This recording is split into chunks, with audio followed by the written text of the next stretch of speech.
square de la maison. Voilà, en gros. Là, cette première image, oui. Voilà. Ça, c'est un trucage. Ça, c'est un trucage. On me voit avec le Joseph Liévin, qui était quelqu'un qui a... Le bonheur, on peut récolter du bonheur aussi, on a le droit, je veux dire, c'est pas interdit. Et le bonheur, on a le droit de l'avoir si on le partage. Ouais.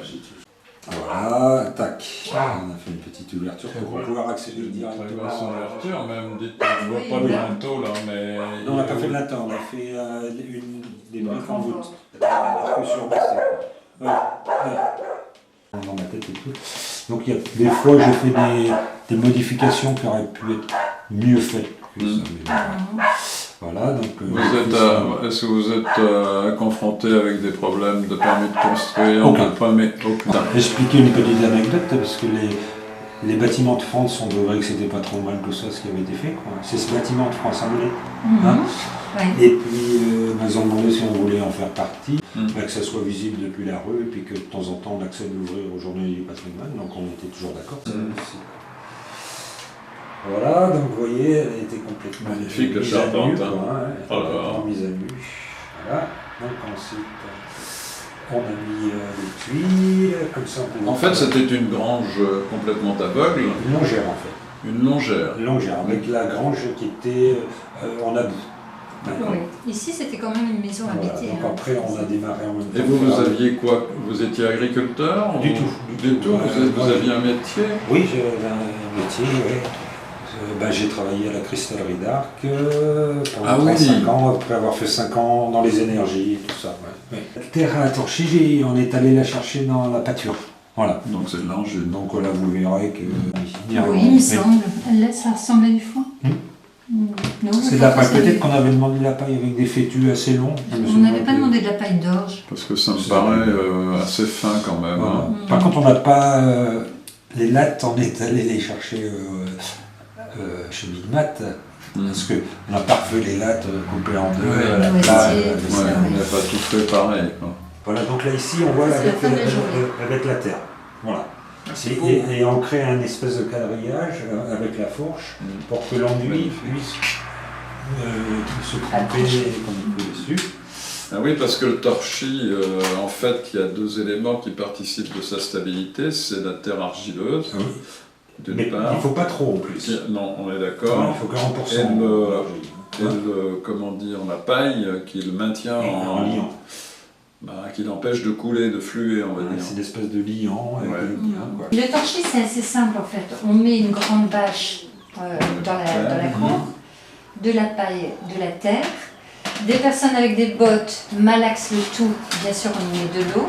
Tout ça c'est chargé en brouette. Cette boue, elle arrive auprès du mur et les personnes qui sont chargées de les accrocher autour des lattes en font des boudins, des petits boudins qu'elles mettent autour d'une latte, on la tord de façon à venir sur le boudin du dessous. Et avec la paume de la main, on lisse. C'est un peu physique, mais pas tant que ça, parce que ça fait quoi? Ça fait 3-4 kilos le boudin. Et puis c'est accessible à tout le monde. Je veux dire, au bout d'une demi-heure, chacun a trouvé la main. Oui, c'est vraiment...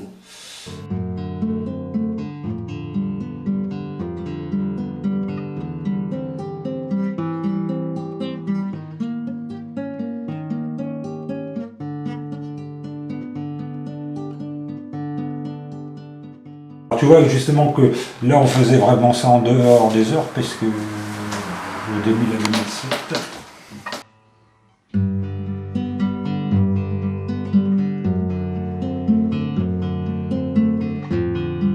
Avec des équipes pour un stage d'initiation. Donc on a profité, ça nous a donné de la main d'œuvre en échange d'un bon repas.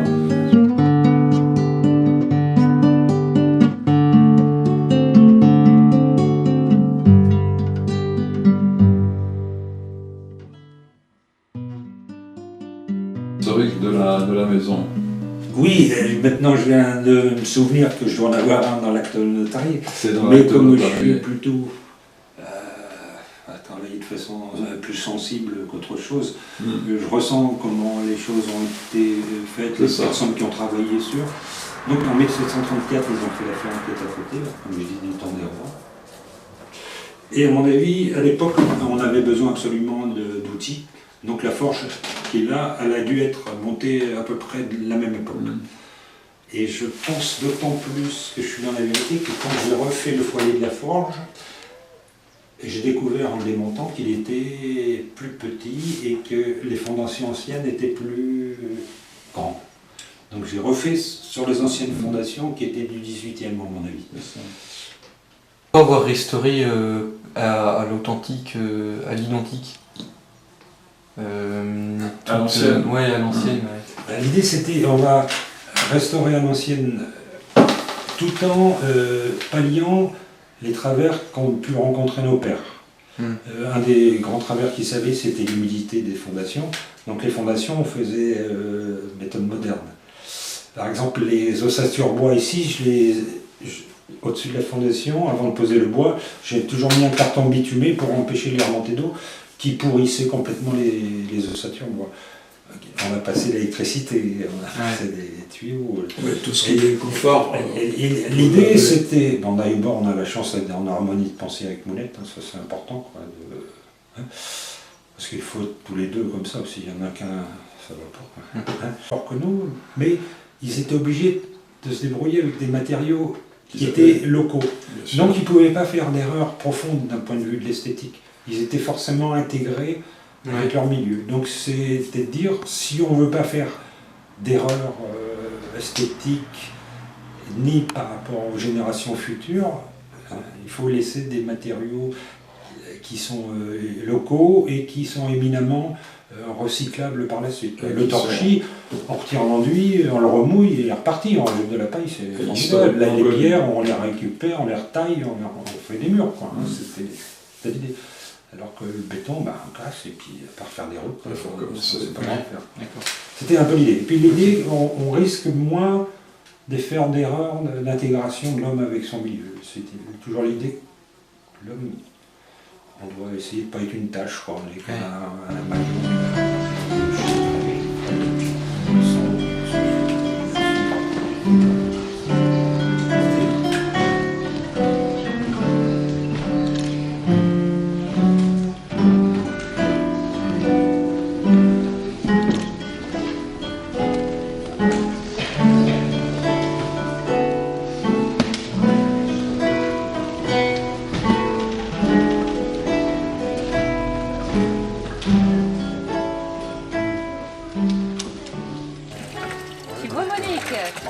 Un coup, 1 litre.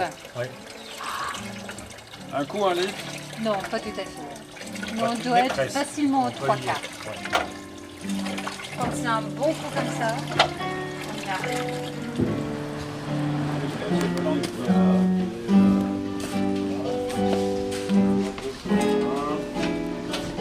Fagots, et puis voilà, avec 3 fagots, on cuit une 25 tartes. Ouais. Voilà. C'est dommage qu'on a peut-être des photos quand il est en feu. Ça, c'est refait complètement. On met du pain là. Un chêne. C'est du chêne, alors on vient au chêne alors. Mais là, on a souhaité garder l'écorce.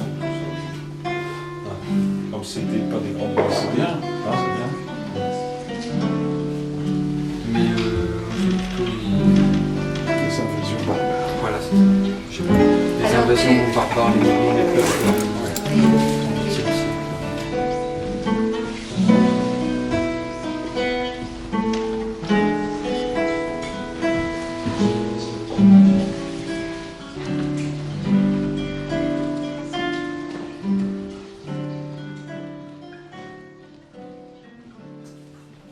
La ferme est de 1734.